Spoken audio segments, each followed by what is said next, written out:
चलिए बुलेटिन की शुरुआत अहम खबरों से करेंगे। विधानसभा सत्र तो खत्म हो गया, पर सदन के बाहर अब भी सत्ता पक्ष और विपक्ष में सियासी तलवार खिंची हुई है। सत्र की समाप्ति के बाद सीएम ने प्रेस कॉन्फ्रेंस करके विपक्ष पर गंभीर आरोप लगाए कि अविश्वास प्रस्ताव और चुनाव सुधारों पर चर्चा में रुचि लेने की बजाय वो पीठ दिखाकर बाहर निकल गए। ये जनता के हित में थोड़ी ही था। वहीं कुछ घंटे बाद ही नेता प्रतिपक्ष भूपेंद्र हुड्डा ने भी प्रेस कॉन्फ्रेंस करके नैब सरकार पर सवालों की झड़ी लगा दी। इसके साथ ही आप ना हमें बोलने दे रहे थे, ना ही सुनना चाह रहे थे। ये सदन में पहली बार हुआ। इसका फैसला प्रदेश की जनता ही करेगी।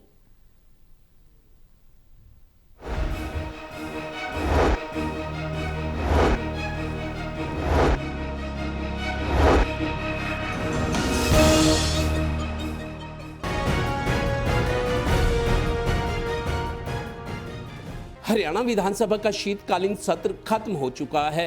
सत्र के आखिरी दिन सत्ता पक्ष और विपक्ष में तीखे तेवर दिखे। मामला शांत हो जाता, पर अगले ही दिन मंगलवार को सदन के बाहर भी सियासी तलवारें खिंची रही। सोमवार देर शाम सत्र की समाप्ति पर सीएम नायब सिंह सैनी ने विपक्ष पर पहले अविश्वास प्रस्ताव पर चर्चा और बाद में चुनाव सुधारों पर चर्चा के वक्त वॉकआउट करने को प्रदेश की जनता के साथ धोखा बताया। आप तो जनहित के मुद्दों पर सरकार को घेरने आए थे, फिर भाग क्यों गए? विशेष रूप से कांग्रेस द्वारा लाए गए अविश्वास प्रस्ताव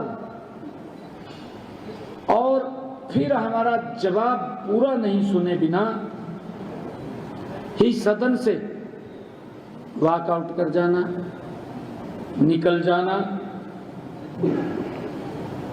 ये सदा याद रहेगा। गौरतलब है कि सीएम नायब सिंह सैनी अपनी जगह ठीक रहे होंगे, उन्हें यही कहना भी था। पर इसके कुछ घंटों बाद ही मंगलवार दोपहर को प्रेस कॉन्फ्रेंस कर नेता प्रतिपक्ष भूपेंद्र हुड्डा ने प्रदेश की बीजेपी सरकार पर सवालों की झड़ी लगा दी। आपने हमें सुनना ही नहीं था तो क्या करते? है इन सवालों के जवाब आपके पास?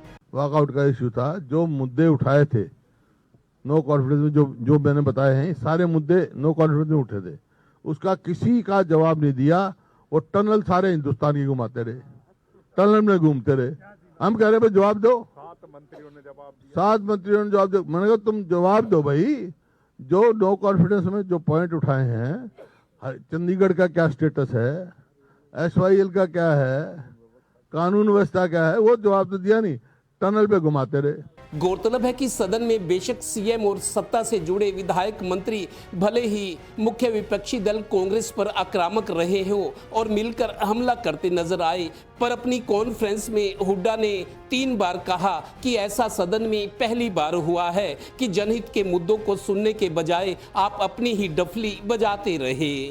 कॉलिंग इंटेंशन हमारे थे, जल भराव पे था और बढ़ता प्रदूषण पे था, धान घोटाले का था, मनरेगा था। मनरेगा का यहाँ स्थिति हो गई कि 8 लाख रजिस्टर हुए और कुछ 100 दिन का जो इन्होंने रोजगार दिया 2100 आदमियों को। नशे से हमारा जो नशे से मृत्यु जो है पंजाब से भी ज़्यादा हो रही है हरियाणा में। भ्रष्टाचार है, फिर शिक्षा का मामला है कि हमारे सारे साथियों ने तैयारी पूरी कर रखी थी। स्वास्थ्य का है, फिर हेट स्पीच तो इनकी है मंत्रियों की और विधायकों की। खैर, विधानसभा का सत्र तो खत्म हो गया।